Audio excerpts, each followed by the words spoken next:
नमस्कार। आज हम थोड़ी गहराई में जा रहे हैं कुछ खास फिक्स्ड डिपॉजिट योजनाओं को लेकर। जी, खास इसलिए क्योंकि इनकी अवधि थोड़ी अनोखी है। ठीक 444 दिन। हाँ, ये 444 दिन वाली बात है, ये वाकई में थोड़ी अलग है। मतलब क्यों यही नंबर? वही तो।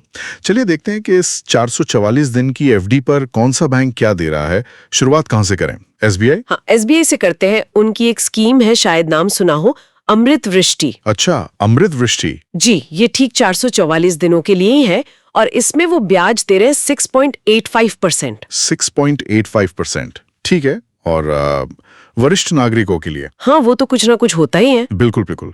उनके लिए तो स्टैंडर्ड जैसा है, 0.50% ज्यादा, आधा %। और हाँ, एक और बात, सुपर सीनियर सिटीजन्स के लिए, मतलब जो 80 साल से ऊपर है, उनके लिए 0.60% ज्यादा है। अच्छा, 0.60%। तो ये तो हुई एसबीआई की बात। अब बैंक ऑफ बड़ौदा का क्या है? उनका भी कुछ है ऐसा? हाँ, बैंक ऑफ बड़ौदा का भी है। उनकी स्कीम का नाम है Bob square drive deposit scheme. ये भी 444 दिन। ओके। और यहाँ ब्याज दर थोड़ी बेहतर है, 7%। 7%। तो एसबीआई के 6.85 से थोड़ा ऊपर? जी, और यहाँ भी सीनियर सिटीजन वाला वही हिसाब है, 0.50% ज्यादा, और सुपर सीनियर के लिए 0.60%। मतलब पैटर्न वही है, बस बेस रेट बीओबी का थोड़ा ज्यादा है। सही कहा। तो 7% पर और भी कोई बैंक है? क्योंकि 7% एक अच्छा साइकोलॉजिकल लेवल लगता है। हाँ, बिल्कुल है। सेंट्रल बैंक ऑफ इंडिया को देखिए। Okay, central bank. वो भी 444 दिनों के लिए ठीक 7% दे रहे हैं। अच्छा।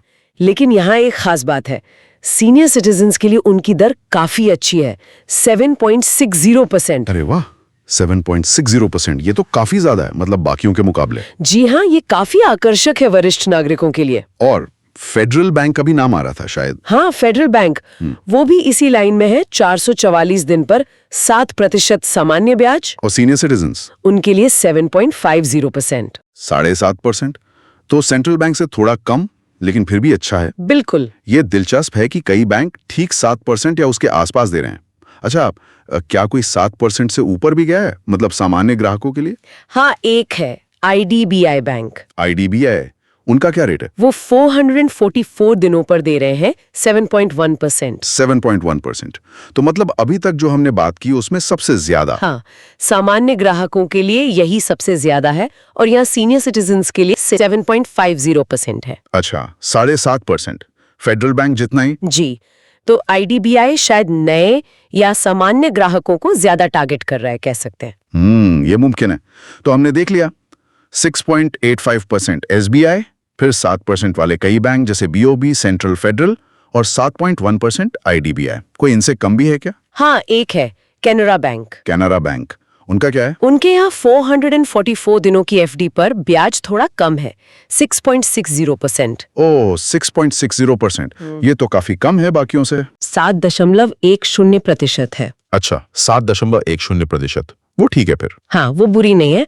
और एक और बैंक है, इंडियन बैंक। Indian bank? वो कहीं बीच में आता है, 444 दिनों पर 6.90% ब्याज दे रहा है। 6.90%, मतलब एसबीआई से थोड़ा ज्यादा, 7% से थोड़ा कम। बिल्कुल।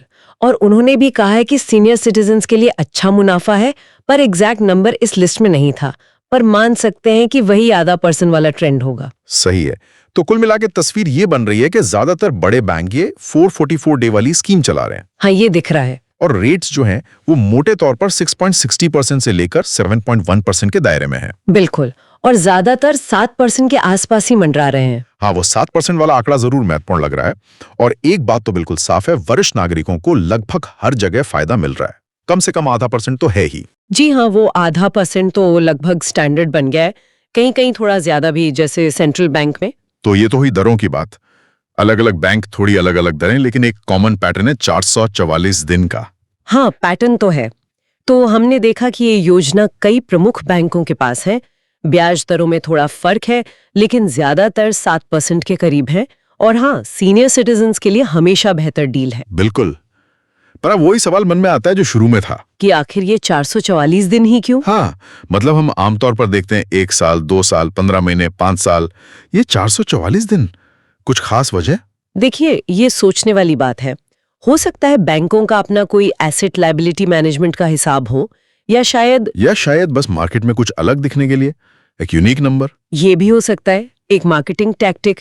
लेकिन ये सोचना दिलचस्प है कि क्या इस खास अवधि का निवेशक के नजरिए से भी कोई अलग मतलब हो सकता है?